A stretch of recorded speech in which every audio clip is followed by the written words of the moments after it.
Halo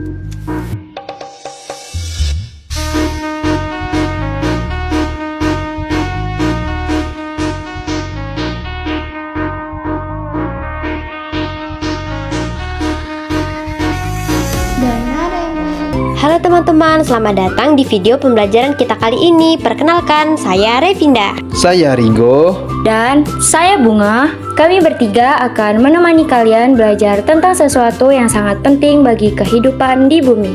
Kalian pasti pernah melihat tumbuhan hijau kan? Tapi pernah nggak kalian bertanya-tanya bagaimana sih tumbuhan bisa membuat makanannya sendiri? Nah, jawabannya ada pada proses yang disebut fotosintesis. Proses ini sangat penting.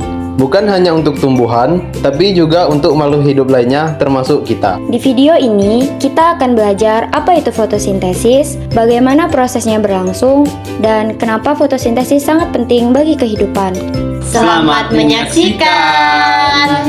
Apa itu fotosintesis? Jadi, fotosintesis adalah proses penting bagi kehidupan di bumi, di mana tumbuhan hijau mengubah cahaya matahari menjadi energi dalam bentuk glukosa, sambil mengeluarkan oksigen sebagai hasil samping.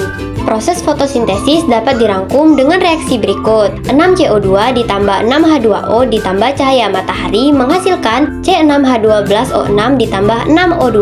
Syarat terjadinya fotosintesis meliputi yang pertama, cahaya matahari merupakan energi utama yang digunakan. Yang kedua ada air atau H2O untuk diserap dari tanah melalui akar. Dan yang ketiga ada karbon dioksida atau CO2 diambil dari udara melalui stomata. Yang terakhir ada klorofil, merupakan zat hijau yang menangkap cahaya. Fotosintesis terjadi di daun dengan organ utama kloroplas. Struktur daun mendukung proses fotosintesis dengan permukaan luas untuk menangkap cahaya. Kloroplas adalah organel yang menjadi tempat reaksi fotosintesis. Sel mesofil di daun, terutama bagian palisade dan spons, adalah sel-sel yang aktif melakukan fotosintesis.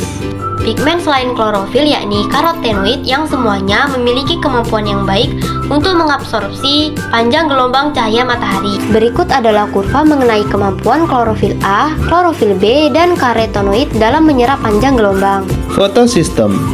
Ketika ada foton, maka akan ditangkap oleh molekul dan protein yang kemudian diteruskan ke pusat reaksi. Dalam fotosistem, terdapat pusat reaksi yang berupa sepasang klorofil A yang berfungsi sebagai reaksi pertama fotosintesis.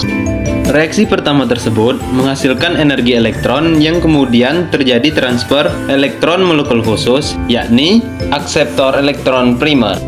Terdapat dua macam fotosistem dalam membran tilakoid, yakni fotosistem 1 dan fotosistem 2. Berikut masing-masing penjelasan mengenai kedua fotosistem tersebut. Fotosistem 1 memiliki pusat reaksi yang dikenal dengan P700 karena pigmennya mampu menyerap panjang gelombang 700 Nm. Sedangkan fotosistem 2 memiliki pusat reaksi yang dikenal dengan P680 karena pigmennya mampu menyerap panjang gelombang 680 Nm.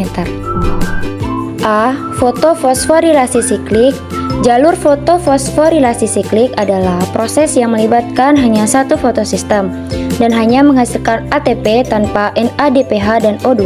Pengertian siklik yakni elektron mengalami perputaran kembali ke pusat reaksi. B. Fosforilasi non-siklik. Jalur fotofosforilasi non-siklik adalah proses yang melibatkan fotosistem 1 dan 2 serta menghasilkan ATP, NADPH, dan O2. Ciri fotofosforilasi non-siklik pada fotosintesis yakni jalurnya tidak mengalami siklus. Kesimpulannya,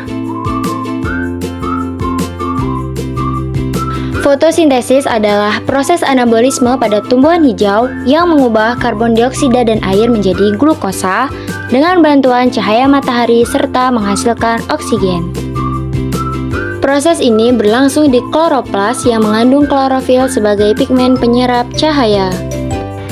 Fotosintesis terdiri dari dua tahap, yaitu reaksi terang yang menghasilkan ATP, NADPH, dan oksigen di tilakoid, serta reaksi gelap atau siklus Kelvin yang menggunakan ATP dan NADPH untuk membentuk glukosa di stroma.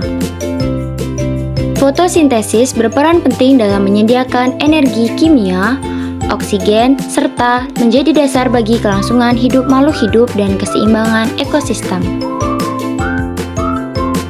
Itulah tadi materi mengenai proses fotosintesis.